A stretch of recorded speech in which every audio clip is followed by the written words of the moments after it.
Hey Yorba Linda, do you want to hear a feel-good story about two parents who couldn't find a good solution to get their son involved in the arts, and so they decided to make an organization of their own, and that organization is now helping dozens of kids? Well then this is the episode for you. Hi, I'm Josh Alexander, and your host of Discover Yorba Linda, your one-stop shop for all things Yorba Linda. On today's episode, I'm going to be interviewing Carla and Eric, the founders of No Limit Creative Arts, talk about how the organization was formed, what they're currently doing now, and how you can get involved to be able to help support this great organization. I promise you, you're not going to want to miss this one. So let's go ahead and get into it.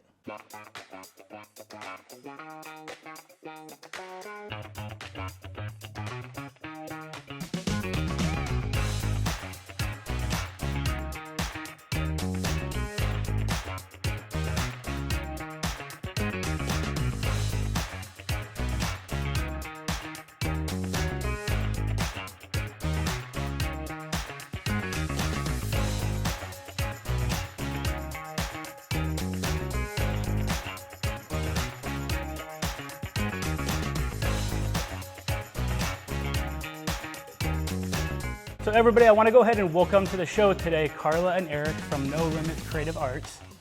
Thank you for coming on today. So can you first start, just tell me a little bit about yourself and your backgrounds before you get into the actual organization that you run. Sure. My name's Eric Hutchison, and this is my wife, Carla, and we are here to discuss the creation of our program called No Limits Creative Arts. And a little bit about myself, born and raised mostly in Yorba Linda. We currently reside in Placentia. And this program was developed in the local communities and has expanded to be able to allow other communities to get involved. All right. And then how about you, Carla? My name is Carla Hutchison, and I actually lived in Yorba Linda for a short amount of time before we got married, and I've been teaching in Yorba Linda. I was a dance instructor for many years in Yorba Linda at several studios, and then we got married, had kids, and they got involved in the arts as well.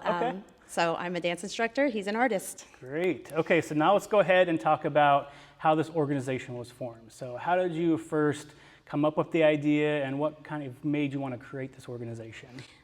So it actually started because of my son. Our son has special needs, and our daughter was dancing in the dance studio, and he wanted to be involved and be dancing on stage with his sister and with other kids just at the same. I, at the time, couldn't really find anything. It was really hard, and he needed a little bit more one-on-one attention. So I started this program, and we talked about it, and we found ways and stuff that was going to make it more accessible to him and make the class more successful for him. Great, okay. And so what kind of classes are you offering with this organization? So our biggest thing, because we're both artists, I didn't want to limit it just to dance classes. We definitely started off with dance classes. We offer musical theater classes, voice classes, tumbling classes, and it's a lot. I mean, like yoga, anything that we feel can give these kids an option or something that they can express themselves in what makes them more comfortable and successful. Great, okay, so you have classes that just started. They started this week, I believe, correct? That you have it now? Okay, so how often do you have new classes? Is it something, and how long are these classes in terms of how long they last? So we offer classes, 8-week sessions, and we do it 3 times out of the year. So we just started our 8-week session this week, and then we will have short breaks. We'll have a short break starting in just before the holidays. And then right after the holidays in January, we'll start our next session, and we'll run for another 8 weeks.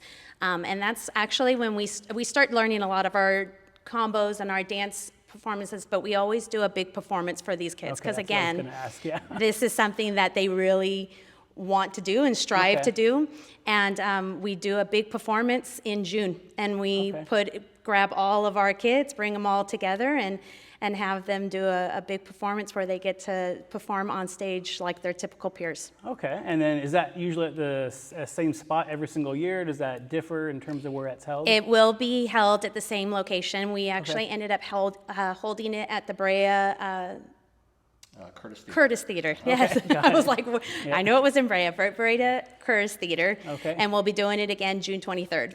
Okay, and right now we're at the McCoy Rigby Arts right now. Yes. So is that where the majority of your classes are held right now? It is where the majority of our classes were held, and it's actually where we started our program as well. So, you know, we're staying in our roots and expanding, and we do offer classes in different locations so that, again, those who may not be able to attend some of our classes here, they can, you know, go to other locations, but the majority of our classes right now are being held over at McCoy Rigby Arts. Okay, perfect. And so the next session is going to start at the end of the year, or towards the end of the year, you said, correct? Yes. So right now, if people want to get involved and want to sign their kids up for this, is there an age group that is recommended for this? That's a great question. So we have age ranges go from 5 to 13, and that's kind of our younger side. And then we've actually just expanded because our son has gotten older. He's brought his friends in. And so now we have 14 to, our oldest right now is 22 years old. So we have our younger kids, and then we have our young adults that we're basically saying. Yes. Okay, so it sounds like these programs are constantly evolving, expanding as you're going through, and they're getting larger, and you're trying to create not just a single program for this area, but trying to expand it to reach as many people as possible. Exactly. Okay. Well, that's great work that you're doing. So if someone wants to get involved, not with their kids, but wants to be able to help out the organization, they like what they see here because it's a great thing that you're doing, what's the best way for them to get involved? So there's two ways that they can get involved.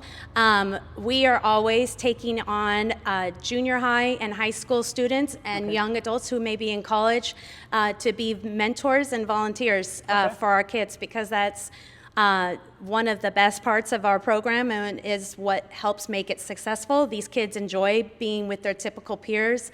They don't have, and anyone who does come in to volunteer and be a mentor doesn't have to have any dance experience. They don't have to have musical experience. It's more just the relationship and connection that they make with these kids.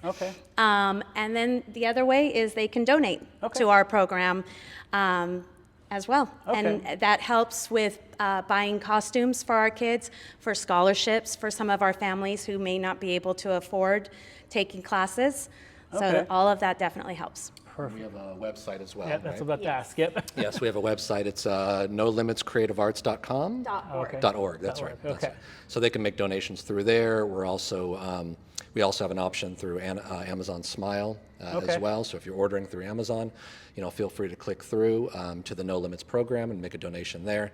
But to Carla's point, the mentors are really key for us. So the idea being with this particular program is that Carla has been instrumental in creating this curriculum that we can then branch out and bring to other communities. But really, at its core, it's about the relationships and the mentors being able to assist us and to assist all of our kids and our young adults with special needs.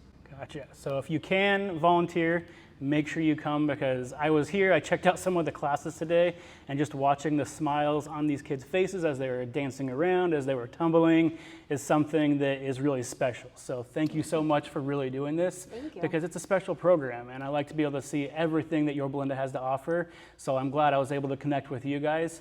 And I will go ahead and put all the links, their website, all the information in the show notes. So if you're watching this on YouTube, check that out. If you're watching this on Facebook, Instagram, link in the bio or below, you'll see that information as well. Is there anything else that you wanted to talk about with the organization that I wanted to leave the audience with? No, I think that's pretty much it. So I appreciate you taking the time to letting us get it out to everybody and sharing our program with others. It means a lot, not only to us, but to a lot of these kids. Well, I appreciate that. Thank you so much. So that's the end of today's episode. Thank you so much for tuning in today. And as always, stay healthy, stay happy, and we'll see you on the next show. Bye.